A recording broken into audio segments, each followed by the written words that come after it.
Okay, this video is important. Keep in mind that they're changing my voice. Okay, this video is important. Keep in mind that they're changing my voice.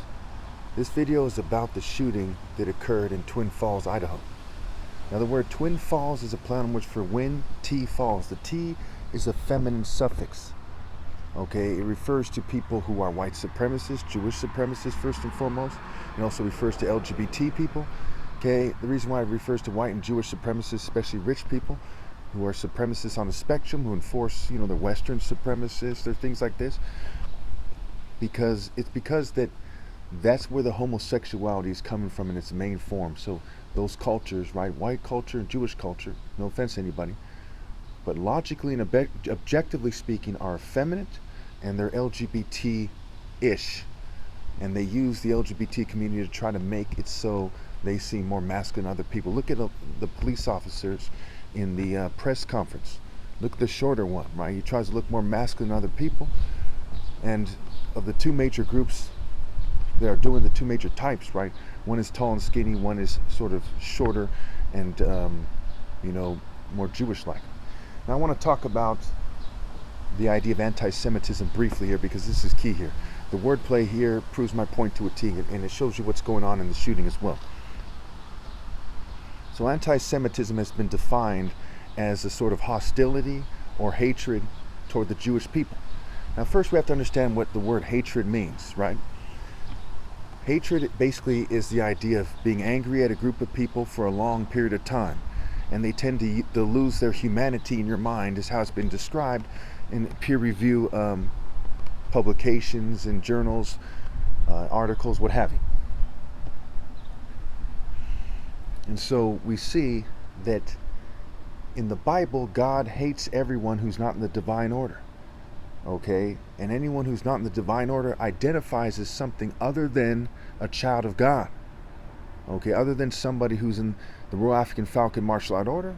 Okay, we say in Genesis 10, Hebrew is an Afro-Asiatic language. Amos 9:7, are you not the same as the Cushites under me, O children of Israel? So you're looking for an African spirit, right? That's why the Cushites specifically are mentioned, because it's an African spirit. And Proverbs 17:2 says, a prudent servant will rule over a disgraceful son and share the inheritance as one of the family, right? Rule over. Now,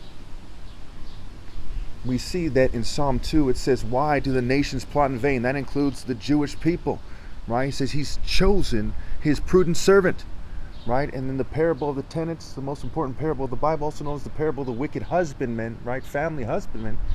It says that the kingdom of heaven will be taken away from you and given to a people who will produce its fruit. Okay?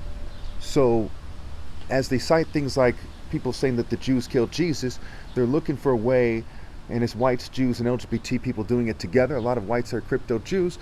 They're looking for a way to force people to worship the Jews like the Jews in the Bible.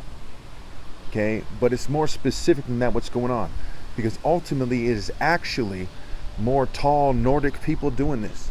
Because if you look at the spectrum in Babylon's system, they try to get you to look up to tall, kind of skinny, sometimes in shape, sometimes less coordinated than that, sort of white people, like English people, German people, the tall ones, right?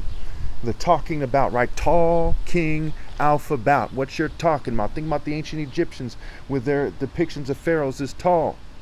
This is very key here. So if you define the hatred of people who are in rebellion against God as hatred, as an unhealthy hatred, be it the modern woman, the LGBT community, be it Jews, whites, or anybody and everybody, okay, then you're defining hatred as, if you define it as hatred and as bad, then you're defining the hatred that God feels for rebels and those who obey God as bad. And that is very central into what they're doing, right? It's corporations doing. They're corporate greedy people. They're psychopaths. They're child molesters. These are monsters who are the ones who control politics and who try to control the definitions of things, right? Masonic wordplay, semantics, right? See, man, ticks, tick, right? Romantic, Roman, right? Club of Rome, corporate group, Roman, right? Social club, Club of Rome.